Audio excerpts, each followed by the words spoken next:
بسم الله الرحمن الرحيم. بسم الله الرحمن الرحيم. مخارج چل رہے ہیں ہمارے، گزشتہ جو مخارج گزر چکے ہیں ان کو ایک مرتبہ پھر عرض کر رہا تاکہ غلط فہمی نہ ہو کسی کو الفاظ کے اندر ادائیگی میں۔ نمبر 1، جوف دہن، منہ کے اندر کا خالی حصہ، اس سے حروف مدہ ادا ہوتے ہیں، الف، واو، یا، جیسے بابو بی۔ نمبر 2، اقصی حلق، پھر اس کا ترجمہ، حلق کا وہ حصہ جو سینے کی طرف ہے، اس سے حمزہ اور ہا ادا ہوتے ہیں۔ یہی الفاظ یاد کرنے ہیں، تبدیل نہیں کرنے ہیں۔ نمبر بولتے جائیں، وسط حلق، حلق کے درمیان والے حصے سے عین بولیں گے، اور ہا ادا، ادنی حلق، حلق کا وہ حصہ جو منہ کی طرف ہے، اس سے غین اور خا ادا ہوتے ہیں، ان کو حروف حلقی کہتے ہیں۔ زبان کی جڑ جو کوے کے قریب ہے، جب اوپر تالو سے لگے تو قوف ادا ہوتا ہے۔ زبان کی جڑ کوے سے ذرا نیچے منہ کی طرف ہٹ کر جب اوپر تالو سے لگے تو پھر کاف ادا ہوتا ہے۔ ان دونوں کے لہاتیہ لاویہ کہتے ہیں۔ زبان کا درمیان جب بالمقابل اوپر کے تالو سے لگے تو جیم، شین اور یا ادا ہوتے ہیں، ان کو شجریہ کہتے ہیں۔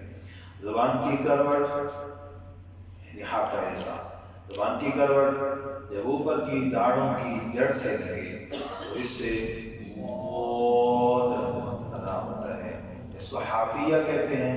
زبان کا کنارہ، کچھ حصہ زبان کی کروٹ کا جب اوپر کے 3 دانت اور 1 داڑھ کے مسوڑے سے لگے تو اس سے لام ادا ہوتا ہے۔ زبان کا کنارہ جب اوپر کے 3 دانتوں کے مسوڑوں سے لگے تو اس سے نون ادا ہوتا ہے۔ زبان کا کنارہ جب اوپر کے 2 دانتوں کے مسوڑوں سے لگے اور زبان کی پشت، یہ ساری پشت ہے لیکن یہ والا حصہ زبان کی پشت اوپر تالو سے لگے تو اس سے او ادا ہوتا ہے، او ادا ہوتا ہے، ان کو طرفیہ کہتے ہیں۔ آگے کیا حرف ہے؟ قاعدے کے اندر دیکھیں، ترتیب نمبر 4 کی ترتیب سے ہم چل رہے ہیں تو ضاد آتا ہے، نظر آگے حرف کون سا ہے؟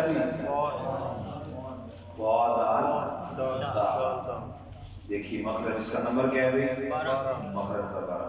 زبان کی نوک جب سامنے کے اوپر والے 2 دانتوں کی جڑ سے لگے، سامنے کے کہا جس مراد یہ دونوں بڑے دانت ہیں، سامنے کے اوپر والے 2 دانتوں کی جڑ سے لگے تو اس سے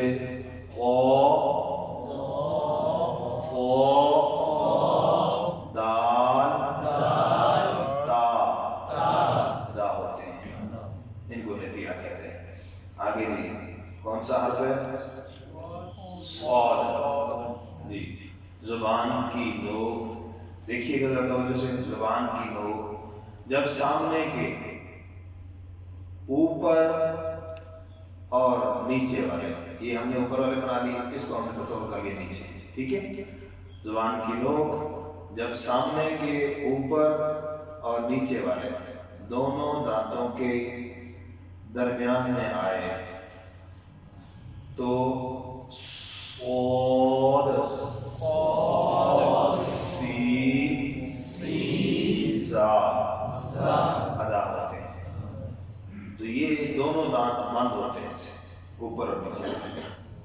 جمال القرآن میں لکھا ہے زبان کی نوک اور ثناء سفلی کا کنارہ مع کچھ اتصال ثناء علیہ، تو اب اس کا ترجمہ میں نے آپ کو آسان لفظ میں بتایا کہ زبان کی لوگ یعنی عوامی عام بندے کو بھی آپ سمجھا سکیں تو کچھ اتصال یہ وہ تو مشکل ہو جائے گا. زبان کی لوگ سامنے کے اوپر اور نیچے والے دونوں دانتوں کے درمیان میں.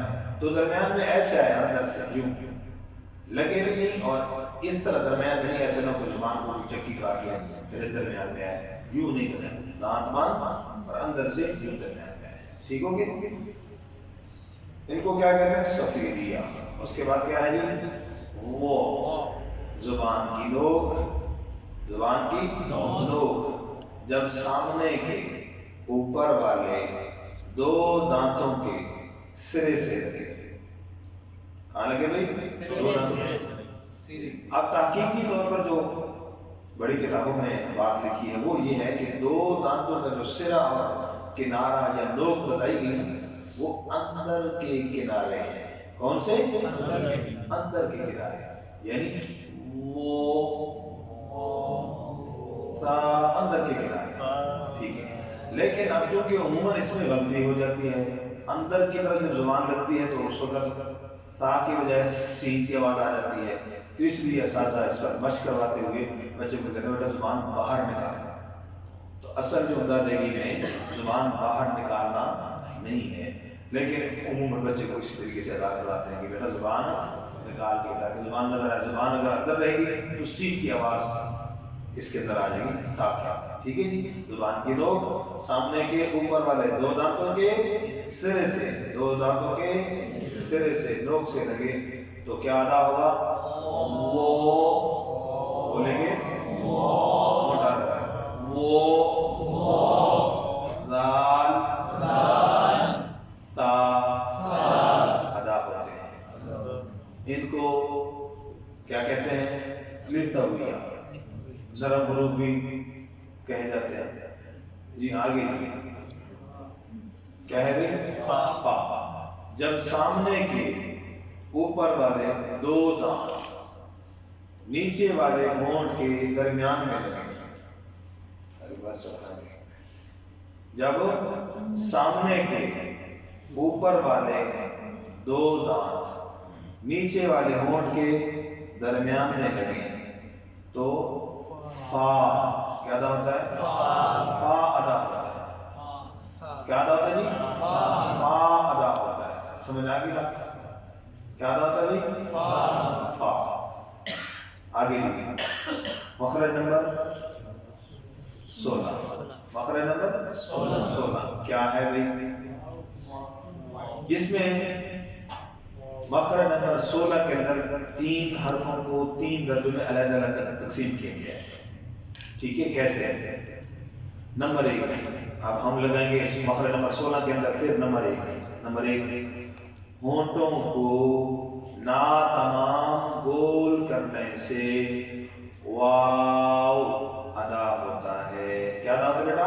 واو. ٹھیک ہے جی. یوں لکھیں گے. نمبر 2 ہونٹوں کے تری والے حصے کو یہ جو اندر گرا اس کو باہری کہتے ہیں. تری والے حصے کو ملانے سے با کیا؟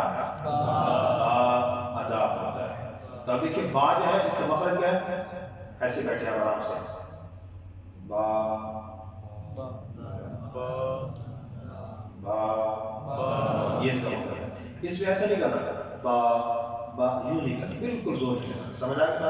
آگے ہونٹوں کے نمبر 3 ہونٹوں کے خشکی والے حصے کو ملانے سے میم ادا ہوتا ہے. کیا ادا ہوتا ہے؟ میم. اب اس کو بھی سمجھنا ہے. میم کیسے ادا ہوتا ہے؟ جیسے با کے اندر بالکل آپ نے ایسے وہیں سے کھول لیا. میم کے اندر یہ تھوڑا سا اشارہ کرنا. یہ با کیسے پڑھا؟ با. اور میم کیسے کرنا ہے؟ یہ ہونٹ باندھتے یوں کریں گے. بس تھوڑا سا دباؤ آئے گا. تو بات تو یہاں سے زیادہ دباؤ کرو گے. یوں کر لیتے ہیں. دیکھو با میم اتنا سا دباؤ معمولی سا رہتا ہے.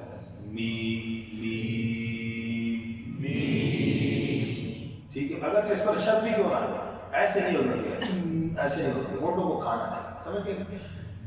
تو یہ فا واو با میم یہ کتنے ہو گئے؟ 4. ان کو حروف شفیہ کہتے ہیں. آخری مخرج نمبر 17 خیشوم، ناک کا بانسا، ناک کا بانسا، اس سے غنہ ادا ہوتا ہے، اس سے غنہ ادا ہوتا ہے. تو اب غنہ مخارج کے اندر اس کو بیان کر دیا، حالانکہ غنہ تو صفت ہے. کیا ہے بھائی؟ غنہ کیا ہے؟ صفت ہے. تو بس مختصر سی بات کیا ہے کہ غنہ ہے تو صفت، لیکن غنہ کی 2 قسمیں ہیں، ایک آنی اور ایک زمانی. آنی کیا ہوتا ہے بھائی؟ جو حرف کی ذات کا حصہ ہوتا ہے. یہاں پر حروف کے مخارج اور ذات سے بحث ہو رہی ہے، اس لیے اس کو یہاں پر بیان فرما دیا. اور جو زمانی غنہ وہ اپنے موقع پر جب آئے گا تو پھر ہم انشاءاللہ عرض کریں گے. مخارج الحمدللہ مکمل.